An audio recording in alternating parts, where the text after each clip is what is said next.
জামাত প্রতিপক্ষ হলে কি হয়, এবার আমরা মাঠে হারে হারে টের পেয়েছি। স্বাধীনতার পরে একটু মেধাবী শ্রেণী এসেছিল, তারা গঠন করেছিল জাসদ, যার জন্য সিন্নি খাইলা মোল্লা চিনলা না।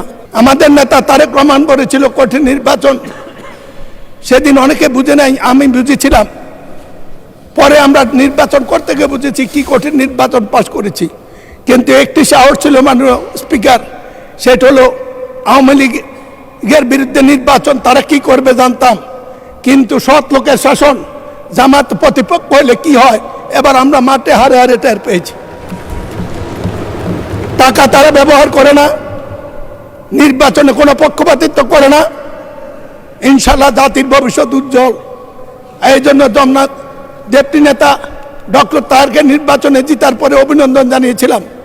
বলেছিলাম ফ্যাসিস্টদের বিদায়ের পরে কেউ যদি সবচেয়ে আলহামদুলিল্লাহ বলা উচিত সেটা আপনারা।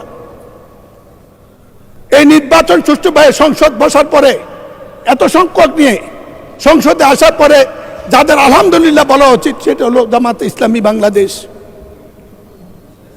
কিন্তু আজ প্রশ্ন উঠেছে আমাদের সম্পর্ক। আমরা কিছু মুক্তিযোদ্ধা যারা জীবিত আছি তাদেরকে আজকে সমাজে প্রশ্ন করতে হয়। মুক্তিযুদ্ধ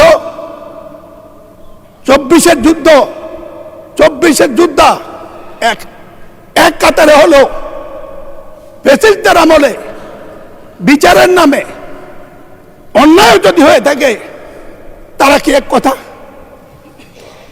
আমি এই প্রশ্নটা মহান সংসদে রেখেই এই সম্পর্কে শুধু জামাতকে একটি কথা বলবো। স্বাধীনতার পরে বা এনসিপির নেতা কার কত হয়েছিল, তাদেরকে বয়স কম হলেও শ্রদ্ধা করি, এই কারণে করি তারা সাহসী সন্তান, এ যুগের চাহিদা। একটি কথা মনে করবেন, শ্রদ্ধা নেতৃবৃন্দ, স্বাধীনতার পরে একটু মেধাবী শ্রেণী এসেছিল, তারা গঠন করেছিল জাসদ।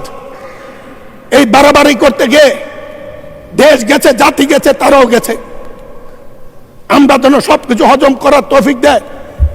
আপনাদের উদ্দেশ্যে এই কথাটি রেখে 91 সংসদে আপনাদের সাথে কাজ করেছিলেন দেশনেত্রী বেগম খালেদা জিয়ার নেতৃত্বে। আপনারা যখন প্রশ্ন করেন, মনে হয় এই দেশে 15 বছর 20 বছর বিএনপি ছিল না। দেশনেত্রী বেগম খালেদা জিয়া জাতি, দেশ, মানুষের বিরোধী দলের অনেক বিরোধ অপেক্ষা করে জামাতের সাথে একসাথে কাজ করার জন্য আমরা অনেকে না চাইলেও বাধ্য করেছিল। আপনাদের নেতা অধ্যাপক, আমাদের নেতা মাওলানা গোলাম সাবান মরহুম, আমি বলতে চাই তিনি এই সংসদে একটি কথা বলেছিলেন, যার জন্য সিন্নি খাইলা মোল্লা চিনলা না।